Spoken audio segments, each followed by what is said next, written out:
Government தூங்க போயிருச்சு, மக்கள் ரோடுக்கு வந்துட்டாங்க. இவ்வளவு கூட்ட நெரிசல்ல இவ்வளவு பேர் செத்துருக்காங்க. இதுதான் நிஜம். ரோட் ஷோ நடத்த போறது அவங்களுக்கு தெரியாதாங்க 1 hour முன்னாடி. அதுக்கு முன்னாடி எல்லா இடத்துலயும் ப்ரிப்பேர்னஸோட இருந்தா ஏங்க இந்த மாதிரி ஒரு அசம்பாவிதம் நடக்குது? அப்படி நடந்துட்டு பிறகு நடந்து போச்சு 10 லட்சம் கொடுக்குறாங்கன்னு சொல்றீங்க. 10 லட்சம் தான் உயிரோட விலையா? 18 வருஷம் அந்த கப் அந்த டீம் அடிக்காதா, விராட் கோலி அடிக்க மாட்டாரான்னு வேங்கி இருப்பான். அடிச்ச கப்போட சேர்ந்து ஒரு கரும்புள்ளி வச்சு அமைச்சிருக்கீங்க. கவர்மெண்ட் இருக்குது, இதுக்கு ஐபிஎல் நிர்வாகம், பிசிசிஐன்னு இவ்வளவு பேர் இருக்கிற ஒரு இடத்துல கட்டுக்கடங்களை கவனிக்கலன்னு உட்காந்து ஒப்பாரி வச்சா என்னங்க ஆச்சு? நடந்து போச்சு, எனக்கும் தெரியுங்க போனது வராதுன்னு. பண்ணது நீங்க தானே பொறுப்பு ஏத்துக்கங்க. இன்னைக்கு வந்து கோர்ட் விளக்கம் கேட்கும் போது அவங்க கிட்ட கேட்டிருக்கோம், இவங்க கிட்ட கேட்டிருக்கோம்னா தப்பு உங்களுதுன்னு. ஆனா அவங்களுடைய ஃபெயிலியர் இங்க இல்ல, பத்தல. அதை ஹேண்டில் பண்றதுக்கோ எதிர்பார்க்கறதுக்கோ ப்ரிப்பேர்டா இருக்கிறதுக்கோ இங்க பத்தல.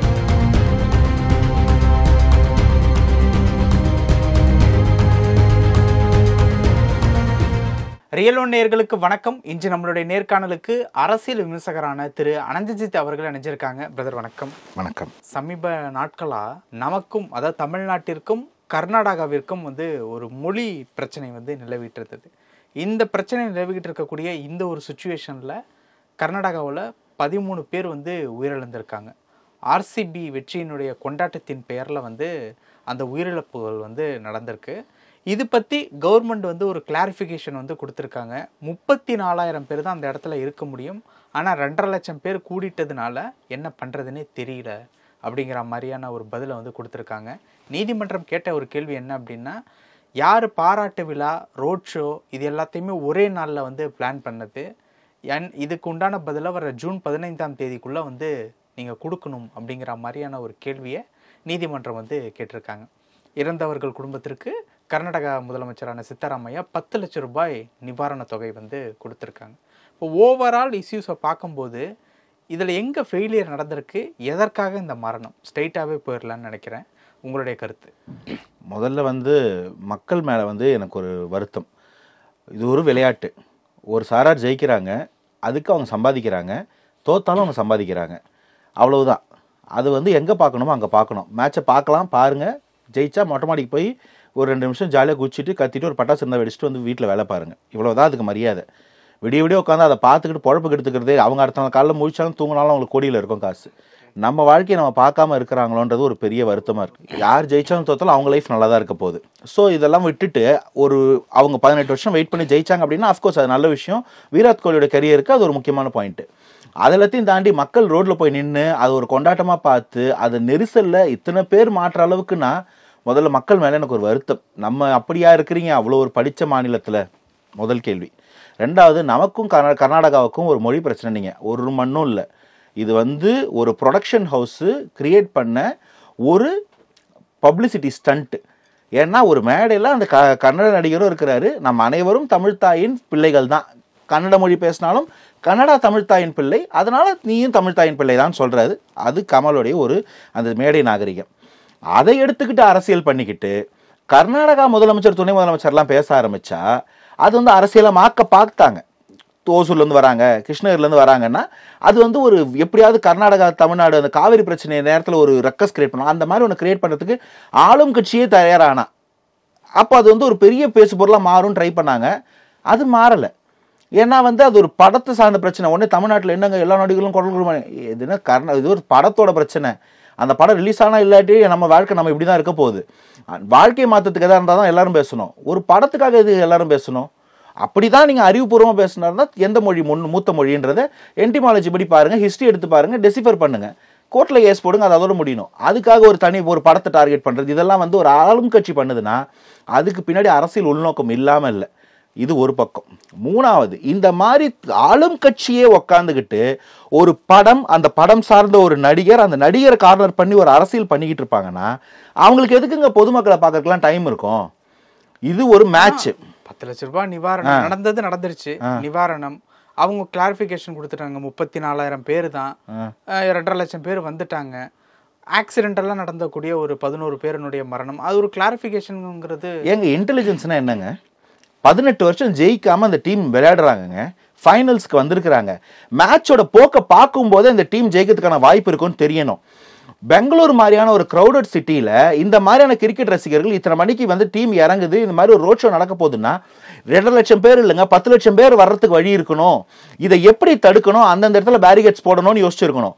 உள்ள வர்றாங்கன்னா அவங்க எப்படி வந்து ஒருத்தர் மேல ஒருத்தர் நசுங்காம இருக்கணும், அந்த இடத்துல வந்து ரோமியோ ஸ்குவாட் இருக்கணுமா, ட்ரோன்ஸ் இருக்கணுமா, கேமராஸ் இருக்கணுமான்றதெல்லாம் யோசிக்கிறதுக்கு தாங்க கவர்மெண்ட், அதுக்கு தாங்க இன்டெலிஜென்ஸ். மேட்சை பார்த்துட்டு நீங்களும் வீட்டுக்கு மொட்டை மாடி, நான் வந்து பொதுமக்களை போய் மேட்சை பார்த்துட்டு கொண்டாடிட்டு தூங்குங்கன்னு சொன்ன பாருங்க, அதை கவர்மெண்ட் பண்ணியிருக்கு. கவர்மெண்ட் தூங்க போயிருச்சு, மக்கள் ரோடுக்கு வந்துட்டாங்க, இவ்வளோ கூட்ட நெரிசல்ல இவ்வளோ பேர் செத்துருக்காங்க. இதுதான் நிஜம். நம்ம சொன்னோம் இல்லைங்களா அந்த அறிவுரையை, அது வந்து கவர்மெண்ட் ஃபாலோ பண்ணியிருக்காங்க போல, அவங்க தூங்கிட்டாங்க. இது தாங்க இன்டெலிஜென்ஸ்ன்றது. இந்த மாதிரி நடந்திருக்கு. அப்போ இவங்க ரோட் ஷோ நடத்த போறாங்க. ரோட் ஷோ நடத்த போறது அவங்களுக்கு தெரியாதாங்க 1 hour முன்னாடி, அவங்க அங்கேருந்து கிளம்பிங்க வந்து ஆரம்பிக்கிற வரைக்கும். அதுக்கு முன்னாடி எல்லா இடத்துலையும் ப்ரிப்பேர்னஸோடு இருந்தா ஏங்க இந்த மாதிரி ஒரு அசம்பாவிதம் நடக்குது? அப்படி நடந்துட்டு பிறகு நடந்து போச்சு 10 லட்சம் கொடுக்குறாங்கன்னு சொல்றீங்க. 10 லட்சம் தான் உயிரோட விலையா? இந்த மாதிரி ஒரு வளர்ந்த மாநிலத்தில் அந்த கப்பு ஒரு ஆர்சிபி ஃபேனுக்கே மனசாட்சி படி யோசிச்சு பாருங்களேன். 18 வருஷம் அவன் அந்த கப்பு அந்த டீம் அடிக்காதாரோ, விராட் கோலி அடிக்க மாட்டாரான்னு வேங்கி இருப்பான். அடிச்ச கப்போட சேர்ந்து ஒரு கரும்புள்ளி வச்சு அமைச்சிருக்கீங்க. இதுதான் நீங்க உங்களுடைய பெங்களூர் மக்களுக்கும் அந்த ஆர்சிபி டீமுக்கோ இல்ல அந்த சிட்டி அந்த ஊர்க்காரங்களுக்கும் கொடுக்குற இம்பார்ட்டன்ஸ். பக்கத்து ஸ்டேட்ல எந்த ஆடியோ லான்ச்ல எவன் என்ன பேசுறான்னு கவுண்டர் கொடுக்கறத தாண்டி உங்க ஸ்டேட்ல என்ன நடக்குது, என்ன பிரச்சனை நடக்குதுன்னு பாருங்க. உங்களுக்கு நீங்க தண்ணீரை வரைஞ்சீங்கன்னா தண்ணி எங்களுக்கும் வரும். அந்த மாதிரி ஏன் யோசிக்க மாட்டீங்கன்னு கேட்கிறேன். துணை முதலமைச்சர் DK சிவகுமார் அவர்கள் கண்ணீர் மல்க ஒரு பிரஸ் மீட்டிங் வந்து கொடுத்திருந்தாங்க. அதாவது வந்து தவறுதலா வந்து ஒரு விஷயம் நடந்துருச்சுன்ட்டு. அவர் துணை முதல்வரானது தவறுதலா நடந்துச்சு நடுவராரா? இந்த ஆக்சிடென்டான விஷயம். ஓஹோ, சரி. அதை நீங்க பார்த்திருப்பீங்க அப்படின்னு நினைக்கிறேன். சோ இழப்புகள் அப்படிங்கிறது கட்டுப்படுத்தாத சூழ்நிலையில நடக்குது அப்படிங்கறத அவர் சொல்ல வராரு. ஏங்க ஒரு சிவிலைஸ்டு கவர்மெண்ட்ல மெட்ரோபாலிட்டன் சிட்டி கார்பரேஷன் இருக்குது, போலீஸ் இருக்கிறாங்க, கவர்மெண்ட் இருக்குது, இதுக்கு IPL நிர்வாகம், BCCIன்னு இவ்வளவு பேர் இருக்கிற ஒரு இடத்துல கட்டுக்கடங்களை கவனிக்கலன்னு உட்காந்து ஒப்பாரி வச்சா என்னங்க ஆச்சு? அழகிறதுக்காக நாங்க தலைவர்களை தேடுறோம், அழகிறதுக்கு யாரும் அழுதுட்டு போலாங்க. அந்த வீடியோ பார்க்கும்போது இவ்வளவு பேர் இறந்துருக்காங்க, பெண்கள் இருக்காங்க, குழந்தைங்க, நமக்கும் அழதான் வரும். அழகிறதுக்கு பொதுமக்கள் போதுங்க, சரி பண்றதுக்கு தாங்க நீங்க வேணும். அது ஏங்க நடந்துச்சு நான் கேட்கிறேன். நீங்க வந்து நடந்ததுக்கு அப்புறம் துணை முதல்வர் அழறாரு, முதல்வர் வந்து நிவாரணம் அறிவிக்கிறாரு, இதெல்லாம் வந்து போஸ்ட்மஸ், அது போஸ்ட்மார்ட்டமா நடக்கும். எனக்கு ஏன் நடந்தது நீ பதில் சொல்லு. நீங்க என்ன ப்ரிப்பேர்னஸ்ல இருந்தீங்க? நீங்க கருத்து சொல்லு. எதுக்கு கருத்து பேசிட்டு இருந்தீங்க? நீங்க எதை ஃபாலோ பண்ணிட்டு இருந்தீங்க? இப்போ இது உங்களோட மெக்கானிசம் ஃபெயிலியர் இல்லையான்னு நான் கேட்டுட்டு இருக்கேன். நடந்து போச்சு, எனக்கும் தெரியுங்க, போனது வராதுன்னு. பண்ணது நீங்க தானே பொறுப்பு எடுத்துக்கங்க, தப்பு உங்க மேல. இன்னைக்கு வந்து கோர்ட் விளக்கம் கேட்கும் போது அவங்க கிட்ட கேட்டிருக்கோம், இவங்க கிட்ட கேட்டிருக்கோம்னா தப்பு உங்களுதுன்னு நான் சொல்றேன். உங்களுடைய ஸ்டேட்ல உங்க சிட்டியில் நடந்த ஒரு நைட்ல அன்டைம்லி பரேட் ஒன்றுல இந்த கூட்ட நெரிசல் நடந்திருக்குன்னா முதல்ல பொறுப்பு எடுத்துக்கங்க. அதையும் ஏற்றுக்க மாட்டான், அரசியல் பண்ணுவோம்னா அப்புறம் எதிர்கட்சிகளாம் அரசியல் பண்ணா இது இன்னும் அநாகரிகமா போகாது. யாருமே பண்ற தப்ப ஏத்துக்கிறதே இல்லைங்க.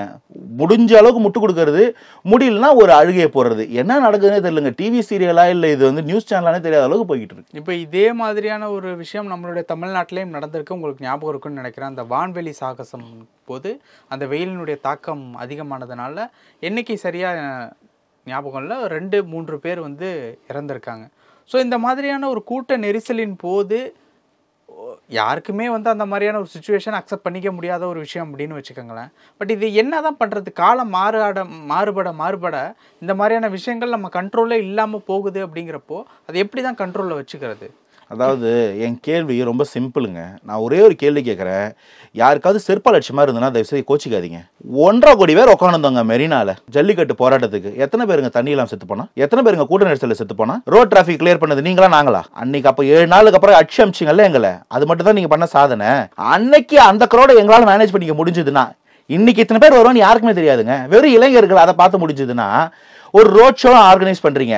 இவ்வளோ க்ரௌடடான ஒரு சிட்டி, ஒரு வீக்கெண்டு, இவ்வளோ பேர் வருவாங்க. ஸ்கூல் லீவுனா குழந்தைகளை கூப்பிட்டு வருவாங்கன்னும் போது அவங்க கண்ணுக்கு இந்த மாதிரி ஐகியர் போட்டுவாங்க, தொப்பி எடுத்துட்டு வாங்க, தண்ணி கொண்டு வாங்க. அந்தந்த இடத்துல வாலண்டியர்ஸ் பண்ணல அப்படின்னு சொல்றாங்கல்ல. என்ன பிளான் பண்ணலையே? ரோட் ஷோ பிளான் பண்ணலையா? இல்ல ஃபிளைட் ஷோ, ஏர் ஷோ பிளான் பண்ணலையா? நீங்க ஒரு ஈவெண்ட் ஆர்கனைஸ்டா அதெல்லாம் வந்து 1 வாரம் 2 வாரத்துக்கு முன்னாடி தெரியுது இல்லைங்க. அரசாங்கம் என்ன பண்ணீங்கன்னு கேட்கறேன். நீங்க வாலண்டியர்ஸ் உள்ள இருக்குனீங்களா? ஏதாவது NGO உள்ள இருக்குனீங்களா? இல்ல போலீஸ் இன்டெலிஜென்ஸ் எதுவுமே இல்லைங்க. ஒருத்தர் சுருண்டு விழுந்தாருன்னா தூக்கிட்டு போனா ஆம்புலன்ஸ் இல்லை, தூக்கிட்டு ஓடுறதுக்கு ஆள் இல்லை. ஒருத்தர் மயங்க விழுந்தா நம்ம ஆளை பார்ப்போமா? கூட வந்தவனை தேடுவோமா? இல்லை யாரும் தெரியாம தூக்கின்னு ஓடுவோமா? அப்படி நம்ம தூக்கின்னு ஓடனோம்னா நம்ம கூட வந்தவன் தொலைஞ்சிருவான்.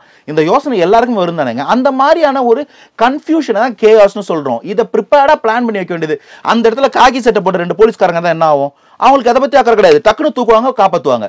அப்போ அந்த ஆம்புலன்ஸோ போலீஸோ இல்லைன்னா இந்த தாங்க நாங்கள் ப்ரிப்பேர்னஸ் கேட்குறோம். குறைஞ்சபட்சம் தண்ணியே வைக்கல, போட்ட கப்பா குப்பை டப்பா இல்லைங்க அங்கே குப்பை போடுறதுக்கு. இந்த லட்சத்தில் ஒரு ஈவெண்ட்டை நீங்கள் பிளான் பண்ணுவீங்கன்னா இந்த அரசாங்கங்களை கேள்வி கேட்கறது தாங்க இங்கே பெரும் வேலையாக இருக்குது. நீங்கள் என்னங்க பண்ணுறீங்க? அந்த அரசாங்கன்றது நான் தேர்ந்தெடுக்கப்பட்ட அரசியல் கட்சிகள் சொல்ல, IAS IPS கேட்குறேன், நீங்கள் என்ன சார் பண்ணுறீங்க? எவ்வளோ கஷ்டமான எக்ஸாம் ப்ரிப்பேர் பண்ணி கிளியர் பண்ணிட்டு வந்திருந்தீங்கன்னா இதுக்கு தானே நாங்கள் அதுக்கு அந்த எக்ஸாமை வச்சிருக்கிறோம். அதை விட்டுட்டு நீங்கள் எல்லாம் லீவ் போட்டு நீங்கள் road show flight show enjoy பண்ணிட்டு இருந்தால் பொதுமக்களை யார் பாதுகாக்கிறது? நீங்கள் இருக்கிறது சர்வீஸில், நீங்கள் எங்களுக்கு சர்வீஸ் பண்ணுறதோ உங்கள் வேலை.